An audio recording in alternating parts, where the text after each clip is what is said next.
I'm gonna go ahead and walk you guys through a B stance hip thrust. The biggest thing with these machines, I'm not sure if a lot of people know, you can actually shift these back and forth. There's always gonna be a little knob here. You wanna make sure that you set this up to the height that you want. For me, that's a 3 on this machine.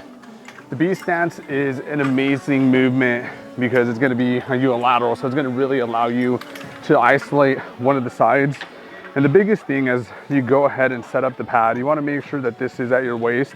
I see a lot of people put it on their quad or they have it on their midsection. You want that right on the waist. You wanna make sure it's right on the hips. What you wanna do to set yourself up, once you have that padding there, you're gonna bring yourself up. And if you do need extra support or you need extra padding, I usually tend to put like a sweater on it, especially as I go heavier. It's gonna start really irritating my hips. But once you come up, what you wanna do with the opposite leg is you wanna bring that forward. You wanna make sure that your toes are up. You wanna make sure that you're really just supporting with that leg. You don't wanna have a ton of weight on there.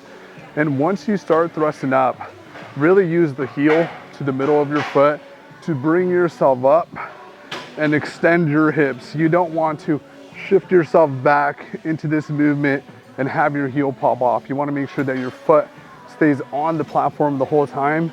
You're thrusting, you're extending those hips, you're contracting your glute, and then you're coming back down. And then back down. So again, the biggest focus here is keeping that foot in place and driving up, extending the hip fully, and then coming back down.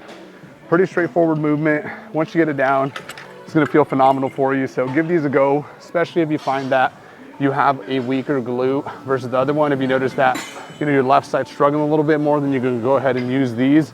Always start off with the weaker leg. You don't want to start off with a stronger leg. I know there's a lot of people do that as well. They'll start off with their more dominant leg. For me, my right side's a lot more dominant. If I notice that I have a weaker side, I'm always starting with that least dominant side, just to make sure that I can bring that back up to where I want to and I can match my more dominant side, because you're obviously going to be able to match it with that stronger side.